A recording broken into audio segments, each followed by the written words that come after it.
shamarran bultii ijaarachuu feeti malee jaalala feeti malee piraankii hin feetu yaa obboleeyyan kiyya warri dhiiraa ka yeroo ammaa kana shamarran piraankii gootan viidiyoo kanarraa barumsa guddaa fudhattanii viidiyoon kun sooshaal miidiyaa hundarra faca'ee namni hundi dhaga'ee argee jira nuyi biyya alaa jiru miti ka biyya keessa jiru hundi isaatu argee dhaga'ee jira kanaafi dubartiin bultii ijaarattee abbaa manaa godhachuu feeti inni warqii yeroo awwala piraankii godhu warqii bitee fi araarfadhaa jedheetini yaade dubbiin akka inni yaade san hin taane isiin duraanumaa yeroo xiqqoo taatee isa waan jaalattuuf warri sii kenninaa waan jedhaniiniif waa'ee kana waa'ee duraanii itti kakaasee isii duraanuu waa'ee isaa yaadaa jirtu inni dhufee piraankii godhe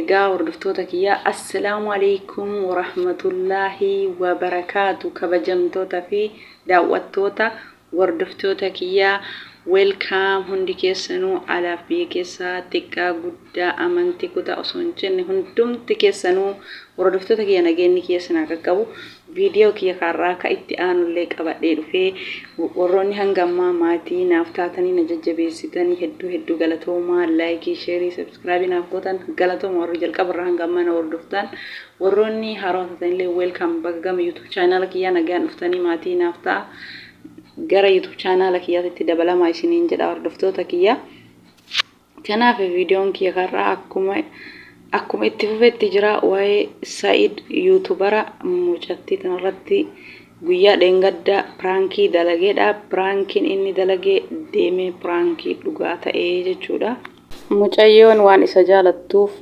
yeroo san isiin dhugama jaalattee dhugama gammaddee eegasii hamileen isii cabee innillee akkasumatti na biraa deemteen beeka mucattiin immoo erga inni piraankii godhee biraa deemee isiin immoo qoricha dhuyde osoo akka saniin of ajjeestee isattillee seenaa guddaa ta'a akkasuma to'annaa seeraa jalallee oolaa jechuudha rabbi namaa oolchu waan akkana piraankii yuutuubiitii jedhanii waan akkana rabbi namaa oolchu baga mucattillee rabbiin nafsee isii oolche isaaf jecha jechuudha ani isa waan jaaladheef of ajjeesuu qaba maaliif mana yaalaa na fiddanii akkuma sirra argitan isiin amma mana yaalaa jirti mana yaalaa seentee achi obboleessi hiriyaan isaa itti bilbilee waame eega waamellee ammas taanan ani of ajjeesa malee hin jiraadhu ati nan fuune taanan hin jiraadhu of ajjeesa malee jetteeni akkasitti waadaa galee fi waadaan isaa akka fuudhuuf jechuudha yookaan of ajjeesaa jettee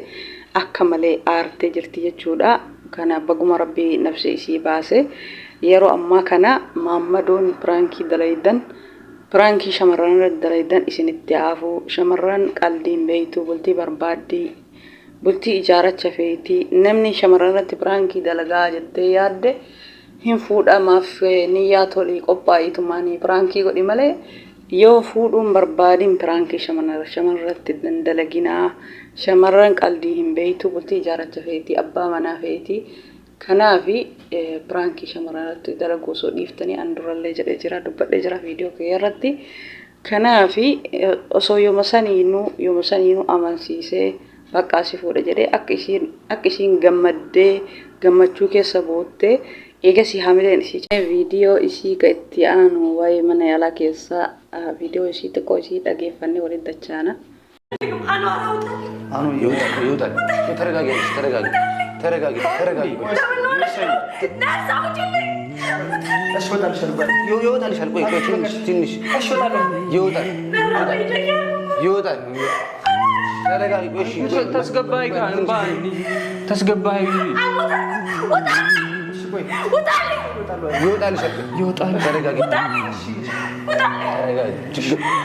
لك حاب شرت أسوتوال أنشو ترى عموش اللي ترى شو طالع يا أنا وطالو شجري له مني وطالو هيد عايزش تين كس عايزش قالك شو كونوا بقانين يا طفوتي بقى شي قربين ترى بقى شي تساسيچه ነው waan baay'ee garaa nama nyaatu wanni godhan hin jiru piraankiin deemee dhugaa ta'e waan rabbiin ganama lallabee jechuudha sababaan pirankii ta'e deemee immoo dhugaa ta'ee jechuudha.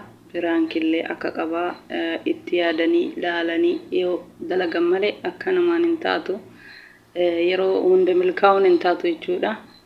Gizee tokko milkaa'an gizee mara milkaa'anii jechuudha. Kanaafi obboleeyyan kiyya wanni godhan hin jiru amma walumaa galatti Sa'idoon fuudhuu murteessee jira. Wanni godhan hin jiru kaa of ajjeesaa yoo ati nan fuudhin of ajjeesuu qabaa. Yoo kanan taane immoo ani hin jiraadhu yoo na fuute malee jetteeni wanni godhan hin jiru isiin of ajjeesurra fuudhu mooyya kana mararraayyuu rabbi waan akkanaa namaa oolchuu baga rabbiin nafsee isii baase nafsee bo'uun immoo waan xiqqaa miti jechuudha. Piraankidha jecha nafseen ilma namaa bo'uu miti. Kanaafuu obboleeyyan kiyya warroonni dhiiraa shamarranitti piraankii hin dalaginaa. Shamarranii bultii ijaarachuu feetii akkuma reefi jedhee viidiyoo kaleetti irrattirallee dubbadhee jira. Ana siin durallee dubbadhee jira. Namoonni tokko haadha manaa ta'anii abbaa manaa ta'anii piraankii walirratti dalagantu jira. Piraankiin sun immoo deemee dhugaa ta'aa jechuudha. Yeroo ammaa kana piraankiin qalbii hin jiru. Kanaafuu irraa of qusadhaa. Shamarran abbaa manaa fuutanillee kan fuudhinillee yoo fuudhuuf itti qophooftan malee yoon fuune piraankii irratti hin dalaginaa. Yoo tacallistee shiyyatullee ta deemtu taate isiin eegisiin biraa deemte maal akka isiin of gootuun beekamu jechuudha. Akkuma mucattii tanaa maal akka isiin of gootuun beekamu. Kanaafuu cubbuu yuutubaraa viidiyoo jedhanii cubbuu dalaguun walirratti hin taatu. Kanaaf amma walumaa galatti fuudhuun murtaa'ee jira. Innillee in fuudha jedhee yaadee manaan baane piraankii madalagaa yeroo hedduu dalagee piraankii akka kanaan agarree jedha.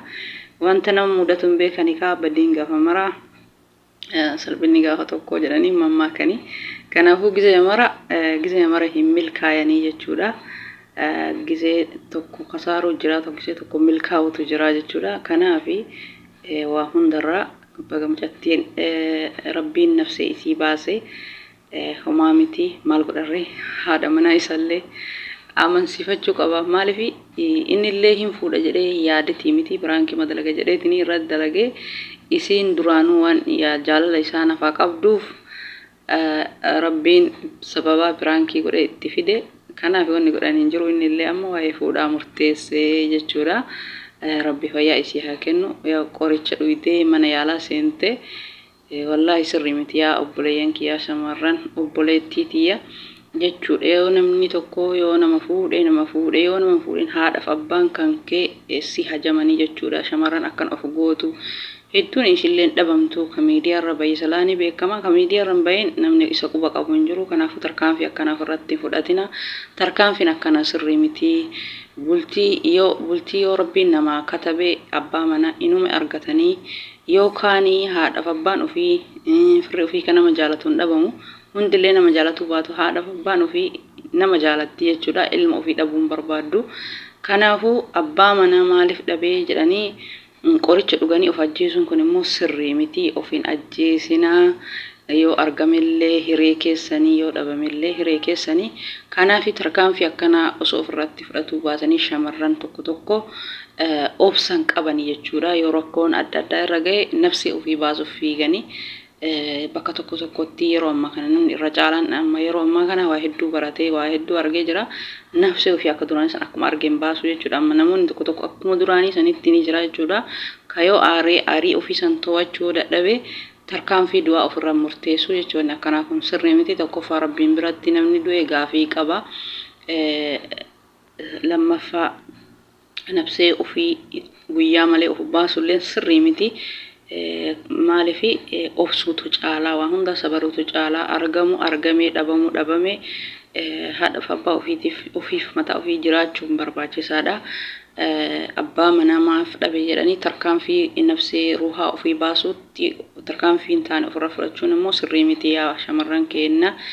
Mucayyoo tanarraa gorsa guddaa fudhattaa jechuudha. Ka shamarranillee ka dhiirallee ka piraankii dalagu keessumaa warri dhiiraanii ka isinii dhaamu akka obboleettii takkaatti jechuudha. Hundumti keessanuu ka yuutubara taatan yuutubara Sa'iid jedhamu kun yuutubara nama yeroo dheeraati. Ka yuutubara illee guddate beekamaadha. Kanaafuu irraa of qusadhaa.